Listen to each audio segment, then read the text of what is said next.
You're watching the Auction Network.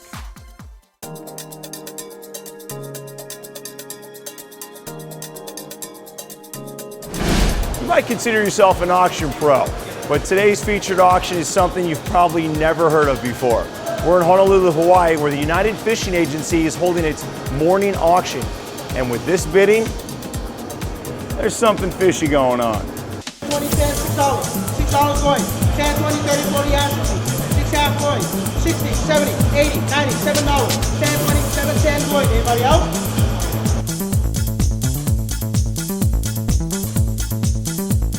The United Fishing Agency was incorporated in 1952.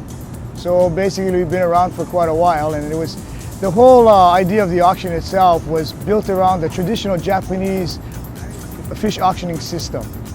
This is modeled after the Tsukiji auction in Japan. Tsukiji is an open auction like this where tuna buyers come in and buy and sell and trade tuna from all over the world. And it's like the premier auction in the world for fish.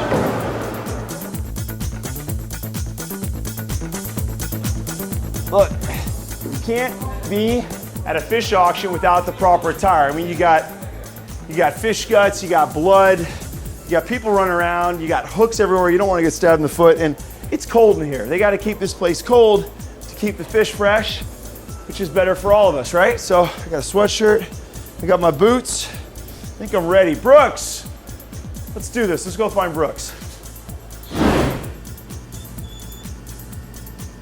It is very, very early right now. As you can see, the sun is not even near getting up, but we are, and I'm here with Brooks Takenaka, and he's gonna run through the sequence of what happens here.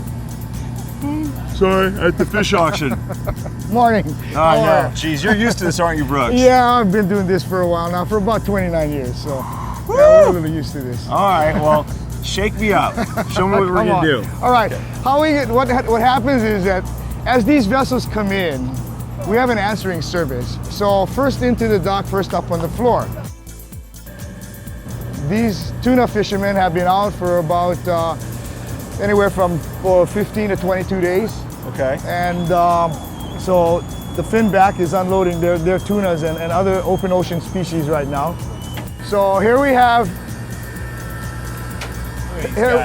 some big eye tunas. Big eye tuna, look at those guys, the big eyes. And this is the primary tuna species that our fleet targets.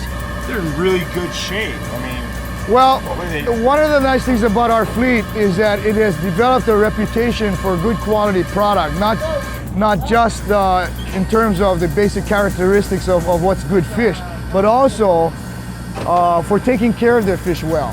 And so it's a matter of due diligence in terms of the captain knowing where to fish at what time of the year to get the best quality fish, and then up to the crew to make sure that the fish are well taken care of and handled well and stored properly. Yeah, I mean, they look really clean. They don't look like they're beaten up. It looks like they haven't. It looks like that you just caught them just now. Yeah, and the important thing is that, especially when these guys are looking at the fish in the facility itself and bidding on the fish, shelf life becomes a very significant part of this whole reality. Sure. So quality, shelf life, these are parameters that they're considering within a matter of split seconds to determine how they're going to bid on the fish and how much they're going to bid on the fish. And so once the cart is full, or if they're done unloading, then what we do is proceed to the facility itself. And then as we get started, one of the things is that we have a responsibility in terms of being the first receivers. So our responsibility basically is to assure the public that these are wholesome for consumption.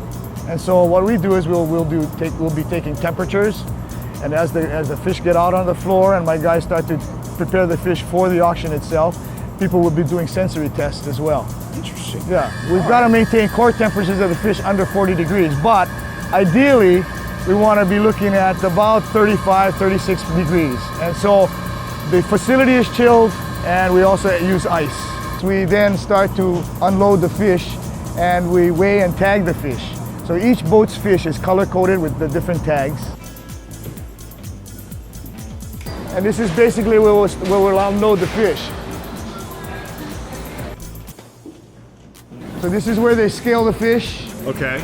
And basically apply the tags, and then they set it up for the auction itself. In our effort to do a better job and deliver a better product, what we got the fishermen to do was eviscerate and gill. So they gill and gut the fish now out at sea. And that's basically giving them an opportunity to bring the temperature, core temperature down a lot faster. And in this case, time and temperature are very important parameters in terms of maintaining quality. And so in this case, by doing that, number one, we've removed the initial bacteria factor. Right. Number two, they can pack the cavity with ice, and so that brings the temperatures down a lot faster. And so that basically maintains a better cold and better temperature for preserving the fish. This fleet is in fact one of the most managed and regulated fleets in the United States and in the world. Every one of these long-line vessels has what is called VMS, or vessel monitoring systems. So like the GPS on your car, that gives the government an opportunity to know where these boats are 24/7. So we have a documented reality from the fishing grounds to the boat, to the facility, what day it's sold, and relative temperatures from beginning to the end. So when we hand off the fish to the respective wholesalers who bought the fish, temperatures are taken again, loaded up in their containers, and off they go. You got a nice little system here, don't you? Well, it's tight. It's been a system that's been developed. The United Fishing Agency was incorporated in 1952, so we've been around a while. Yeah, and we've had the opportunity to tweak the system, and I think we've gotten pretty good at it. It looks like it. Let me show you how to gaff a fish. Okay. In this case, because it's already been hooked, usually what we do is we'll try to do it this way in the mouth itself, since it's already been hooked. Right. And then depending on the situation, it'll vary, because now the thing is that you might, in another situation, you might gaff it in the head, gaff it by the tail. But here again, the thing is that what we're trying to do, my basic objective is that the least number of holes in the fish, the better it is. And so we try to be very careful about how we gaff the fish as well. Sure, you want to give it a try? All right, yeah, so just right in the mouth. Right, and lift it up. Come on, let's go. Have you put them on the scale? Go ahead. Yeah? We'll recheck the weight. All right, let's recheck the weight. Rock, get up there, big guy. There we go. Woo! So that's how much does he weigh? 47 pounder. 47 pounds. If you add me, it's 1,894 million pounds. Here you go. Wow. That's kind of cool. All right. So you can see that's just a 47 pounder. 130 pounder, 142 pounder. It requires a little more muscle and a little more leverage and all. I might have to start working out for that, right? I don't know. I might be able to handle it. I bet you got it, though. We'll be right back. Don't go anywhere.